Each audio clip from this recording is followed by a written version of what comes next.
champion Drew McIntyre taking on Goldberg. Justin, again, we'll have you started off. Who you got?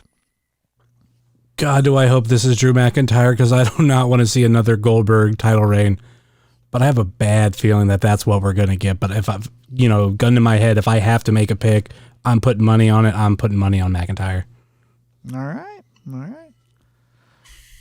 I'm a little worried about this Goldberg thing too, because Tom, as you mentioned, we have time to fill in between, and for everybody to make it worth it, sometimes these things come in 2s and 3s, for the appearances. And oh man. And yeah, I think what, Tom, I don't know if you mentioned it on the show or if you just said it to me, but they may be flirting with this Goldberg heel turn. Mm-hmm. So he could win it I think we're going to get Goldberg wins this. And I think he's going to win the title.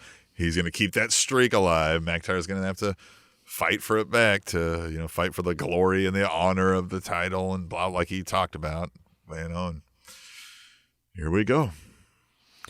Yeah, I'm really interested because we have history here where Goldberg wins the title leading into WrestleMania. I think this is now the 3rd year in a row that he's had a title match right before WrestleMania. So obviously the first time he beat Kevin Owens for the championship, Chris Jericho does the distraction, Goldberg's the champion. Then we do it out in Saudi Arabia. He beats The Fiend. He becomes champion, then loses it at WrestleMania.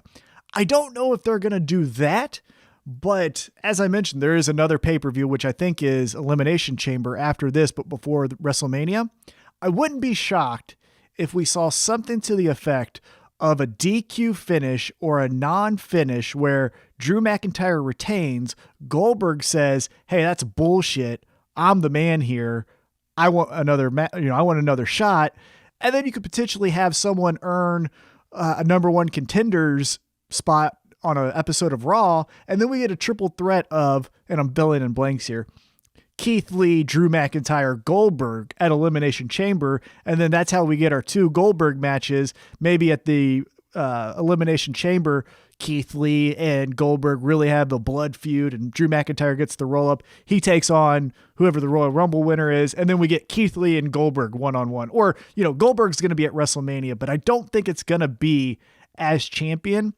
So I think at the Royal Rumble, some shenanigans happens to where he still stays in that title picture, and then he will then take off with whoever he's supposed to be one-on-one with at WrestleMania.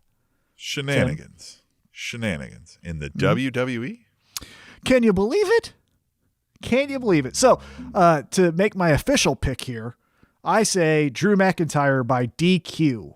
I think there's a DQ finish.